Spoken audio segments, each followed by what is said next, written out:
My name is Jim Knotts. I am the President and CEO of the Vietnam Veterans Memorial Fund.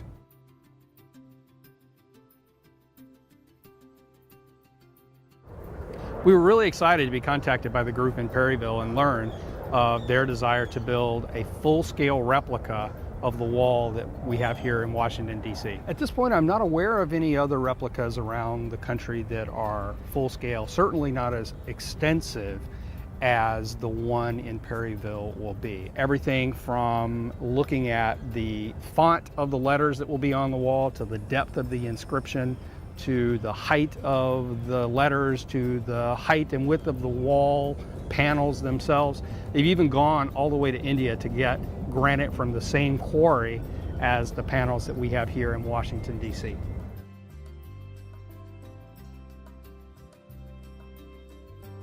So it's really important for future generations to be able to come here and understand the kinds of sacrifices asked by our country of our citizens to protect our freedoms.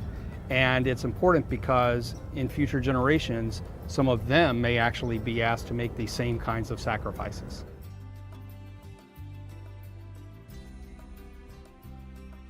Well, for about a year now, we've been working on a project to painstakingly create an electronic file of exactly what is inscribed on this wall behind me.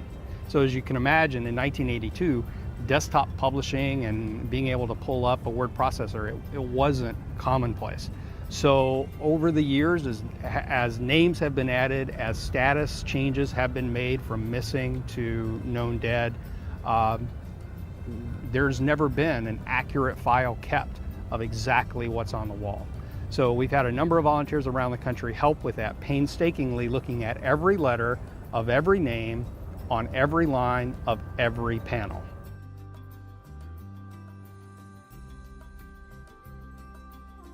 Well, one of the unique things about the wall here in Washington, D.C. that no one ever expected is that people started leaving items here at the wall.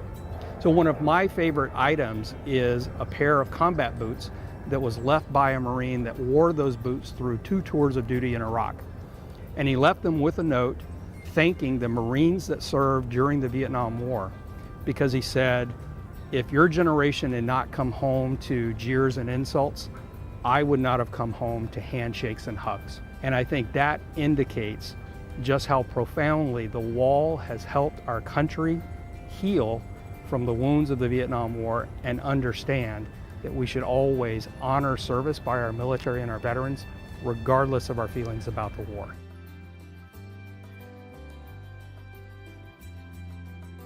It gives people an opportunity to have the healing experience of visiting the wall, even if they can't make it here in Washington, D.C. We're really excited that people in the center of the country will be able to go to Perryville and have a healing experience or an educational experience similar to what they will have here in Washington, D.C.